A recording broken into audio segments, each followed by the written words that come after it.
as consoles start to migrate towards PC gaming more and more and more and more, I think a lot more people are migrating away from the consoles and are going to start picking up PCs and just building PCs because they're almost as cheap as a console. Yeah, a $300 computer, you're going to have to buy used parts. You're going to have to figure out, cleaning, testing, different stuff like that. And it's going to take a more advanced level than just some entry-level PC tech person can do. It's going to require you to understand different things, compatibilities right off the top of your head to actually build a $300 PC that can run modern games at a decent rate. So yeah, it's going to require some knowledge, but as consoles start to migrate towards the PC, I believe that there's going to be a big push for discrete graphics cards, and there's going to be a big pushback where people are going to get upset that they're not getting the solid frame rates that they got on the console. No, that's funny. Oh my god, I can't even believe I said that. But let's be real. On most console games, you get a solid 30 FPS experience. And as potatoey as that may be, I think everyone can agree on the PC side of things, unless you have FreeSync or you have NVIDIA's proprietary sync technology, you're probably going to have dips below 60 FPS. Now, there's going to be the PC elitists out there that's going to say, oh god, I don't get dips below 144 frames, you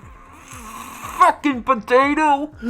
And I'm going to still say, okay, that's great. I'm glad you configured every game before you even launched it, before you were even able to test it with your 4 GTX Titans SLI'd on top of your, fucking server grade 16 core Intel CPU. Fine, whatever, dude. There's a few elitists out there. I'm in the top 1% with my computer, and it's not even that elite, okay? So yes, as an elitist myself, I understand these arguments, and I understand that they're there. If you want the solid frame experience, you need to put money into it. But I kind of wanted to talk about how discrepancies happen in PC games, a lot of discrepancies versus console games. So basically, when you buy a console and you have a game come out on the console, let's just say Tomb Raider, when you go and look at reviews, you'll know for a fact that you're going to get 30 frames a second,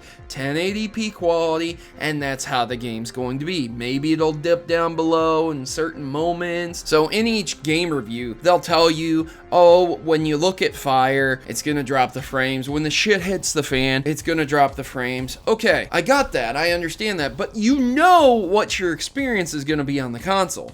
If you have a laptop or a PC and you buy that same game, you could experience 20 frames, 60 frames, 44 frames, you just don't know. And messing around with the settings will get you more frames, and lowering or hiring them will get you less frames, just depending on what effects you want to have happen in the game, depending on whether or not you want the game to look prettier versus how many frames that you can get at a solid moment in time. So, this presents the question of inconsistency. Problems with PC gaming.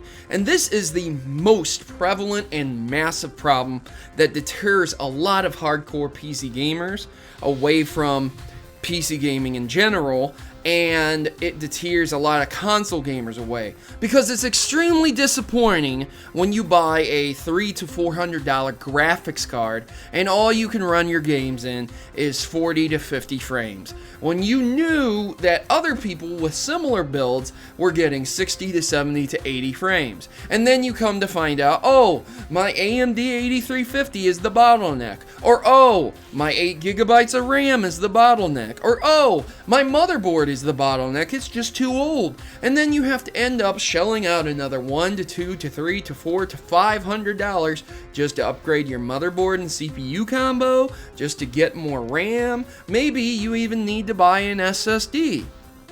These are the inconsistencies that are caused with PC gaming that drive people insane. It pisses them off. And with every single game on PC, you're going to have that inconsistency. Unless you're running a very old game, and I'm talking about like pre-2005, during the Windows XP days, these games, you could run them on a graphics card nowadays, and they wouldn't be an issue. But even when you do that, you're going to have issues. Like, for example, I was running Might and Magic 7, and I had to run it in 3x4, 640 resolution. It was not that nice looking. I had the black bars on the side, but because it's an old game, 16:9 didn't exist back in the 90s. So I had to use a hack to fix it. But when I had it in 3x4, whenever I ran it with the hardware, i.e. using the graphics card instead of the software PC side of things,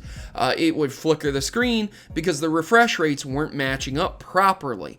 So when I used the hack, it fixed it. Yes, the game looks 10 times better with a graphics card, so it is in my best interest to do the hack. But I had to have Jen help me with the hack because I couldn't figure it out. There was only a few lines of text, and since it's such an old game, it was hard to find proper information written down on how to do this, where to do this, what to put where to install what, and we figured it out, but that's just part of the whole PC gaming experience. Same thing with Grand Theft Auto 4.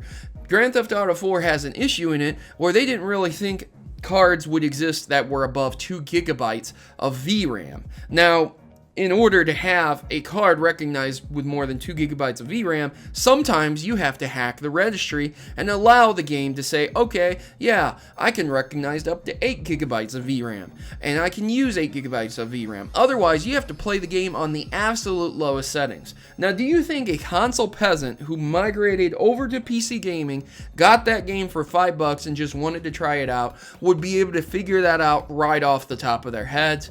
Probably not. They would probably have to consult Google and try to figure out what the hell is going on with this inconsistency. And that's the main issue with inconsistencies. It's depressing to see how many inconsistencies there are within the PC gaming field. But the only solution is to educate yourself, ladies and gentlemen. So if you're thinking about moving over to PC gaming, I greatly encourage you to do so at the risk of not being able to run your games the way you want to or properly, because you're not only going to have to invest a lot of money in a nice graphics card, but also you're probably going to want a nice CPU to go with that graphics card and a nice motherboard so that you don't get bottlenecks, you don't get the inconsistencies and things of that nature. But if you can't afford that, you can always learn and do your own research in figuring out what the issues are, what settings you have to tone down, and everything else that comes with PC gaming. While PC gaming is extremely rewarding, I can play games from the 90s without having to set up an ancient console. It does have its issues, and unless you're a real big PC enthusiast, you probably won't be playing games that are severely old or messing with the settings too much. Anyways, ladies and gentlemen, I just felt like talking about the inconsistencies with PC gaming.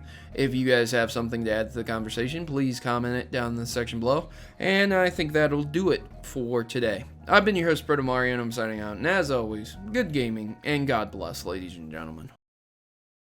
Thanks for watching my video and making it to the end, and would you please consider subscribing to my channel? By subscribing to my channel, you are not only supporting me, but also joining a community that is against stereotypes, lies, and fraud in gaming. I work my hardest to inform my subscribers of important stories that might affect them. From new games to important updates, the Mavericks are always informed. If you are tired of political correctness ruining your gaming experience, then join my rebellion, because PC isn't for me. And if it isn't for you either, consider yourself a friend of the Mavericks. Subscribe today and you'll be in good hands. Mavericks unite, and together we can keep gaming from falling prey to the people that would not only censor it, but also destroy it.